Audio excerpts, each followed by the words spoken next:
क्योंकि हम तो बॉलीवुड मूवीज में बहुत देखते हैं, क्रिस्टल है जिससे वो प्रिडिक्शंस दिखा रहे हैं, टैरो कार्ड दिखा रहे हैं, वो ठीक दिखाया होता है। वो हम लोग तो हंसते हैं ना कि नहीं ये फिक्शनल है, ये नहीं। लेकिन आपको एक चीज़ बताऊं, फिक्शनल रियलिटी में भी कुछ नॉन फिक्शनल चीज़ें ऐड हुई होती हैं जिसका हमें इल्म नहीं होता। राई होती है तो पहाड़ होता है। हाँ, ये जो चीज़ें हैं, ये जो सारी चीज़ें मैं आपको नरेट कर रहा हूँ, ये एक पर्सनल एक्सपीरियंस है मेरा, जो मैं जिन चीज़ों से गुजरा हूँ, जिन एक्सपीरियंसेस से मैं गुजरा हूँ। और ये ही नहीं, बल्कि आपको अक्सर आपने ये सुना होगा, जो 3 बजे रात का वक्त होता है उसको द डेविल्स आवर कहते हैं, जिसमें आपको लगता है कि जैसे आपको कोई घूर रहा है, कोई देख रहा है। और रात के 3 बजे लोग कुछ रिचुअल्स भी करते हैं। ऐसा ही इंसिडेंट एक मेरे साथ हुआ। जैसे मेरी आंख खुल गई 2 बजे और मेरा सुबह पेपर था। अब लाइट गई, सर्दियाँ थी लेकिन लाइट गई थी, यूपीएस भी बंद हुआ था। तो मैंने फ़ोन की टॉर्च ऑन कर ली। अब जो बुक रैक था ना, जहाँ पे कार्ड्स मैंने रखे हुए थे, पर्दा लगा हुआ था, खिड़की थी। लबीबा, वहाँ से इतनी कोई गंदी फीलिंग आ रही थी, जैसे कोई चीज़ वहाँ पर खड़ी है और वो देख रही है मुझे, और अगर मैंने जैसे ही अगर करवट ली ना, उस चीज़ ने मेरे ऊपर आ जाना। और मुझे ये बताएंगे, जो मखलूक आपको नज़र आई थी, इंसानी शक्ल में नज़र आई थी? नहीं, कैसी शक्ल थी? मुझे एक खातून थी, उन्होंने मुझे अल्लाह ताला के 3 नाम दिए हुए थे पढ़ने के लिए, या लतीफ़ू, या हय्यू, या कयूम। क्योंकि काम नहीं हो रहा था और मैं बड़ा परेशान था, चीज़ें सारी स्टक हो जाती हैं अपसेट थी, तो उन्होंने मुझे दिए हुए थे।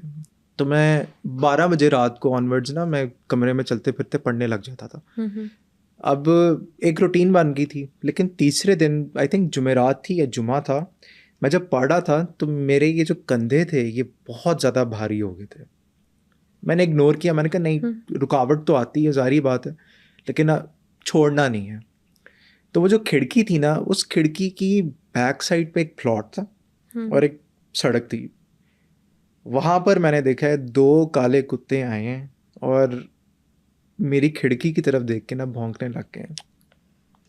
और जैसे जैसे वो भौंक रहे हैं, मेरे कंधे और भारी होते जा रहे हैं। जापान में कहा जाता है कि कोई मखलूक जब आपके कंधों पे आके बैठती है तब वो भारी होती है। हाँ जी, यही हो रहा था। फजर हुई तो फजर के लिए पढ़ाई वगैरह मैंने सारी कर ली। फजर की नमाज़ पढ़ने के लिए जब मैं सजदे में जाता हूँ और जब मैं उठता हूँ, ग्रे कलर की लंबे बालों वाली काली स्याह चीज़ बेड पे बैठी होती है और मैं फ्रीज़, हार्ट बीट जैसे रुक जाती ना एकदम से, इस तरह। वो मतलब ना कुछ बोला जा रहा है और ना हिला जा रहा है। और मैं सजदे से जैसे ही उठा हूँ, मैं इतना स्टक, बिल्कुल स्टक कि अब क्या करूँ।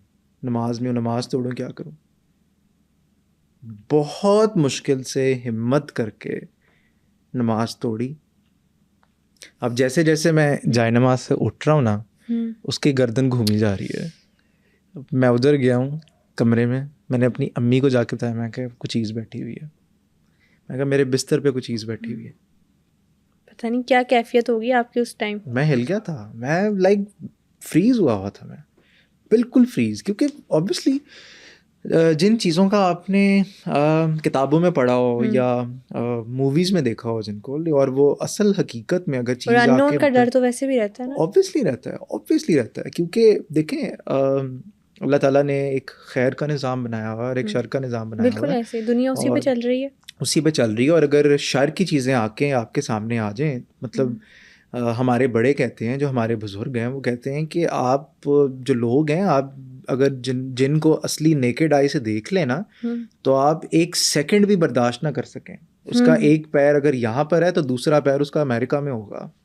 ऐसे ही कहा जाता है। और कहा जाता है कि इतनी हैबतनाक शक्ल होती है उसकी कि बस दिल की धड़कन बंद हो जाए। हाँ, वो मैं तो खैर इन चीज़ों से बड़ी पनाह मांगता हूँ, मैं भी कि ये थोड़ी बहुत अल्लाह ताला ने, आई थिंक कोई एक मकसद होता है। अगर ये आपको चीज़ें अल्लाह ताला की इजाज़त से ही नज़र आती हैं, और इसका भी कोई एक डिवाइन विजडम होता है इसके पीछे, तो वो जो भी था डिवाइन विजडम, आई थिंक अब जो मेरी ये जो फिल्म मेकिंग वाली साइड है, उसमें अगर मैं कोई इस तरह की स्टोरी वगैरह लिखूं, तो आई थिंक ये एक्सपीरियंसेस उस टाइम के हुए वो अब काउंट आएंगे। मतलब रियल स्टोरीज पे बेस्ड ट्रू फिल्म, जैसे हम अक्सर फिल्म देखते हैं ना, उससे पहले लिखा होता है कि असली कहानी पे बनी हुई है। बल्कि वो एक मूवी आई थी शैतान, अजय देवगन और उसकी आर माधवन की, जिसमें वो अजय देवगन की बेटी को एक लड्डू खिला देता है और जैसे ही वो लड्डू खाती है तो वो हिप्नोटाइज हो जाती है, वो जो कह रहा होता है वो कर रही होती है। ऐसा होता है, हकीकत में भी इस तरह के कुछ अमल होते हैं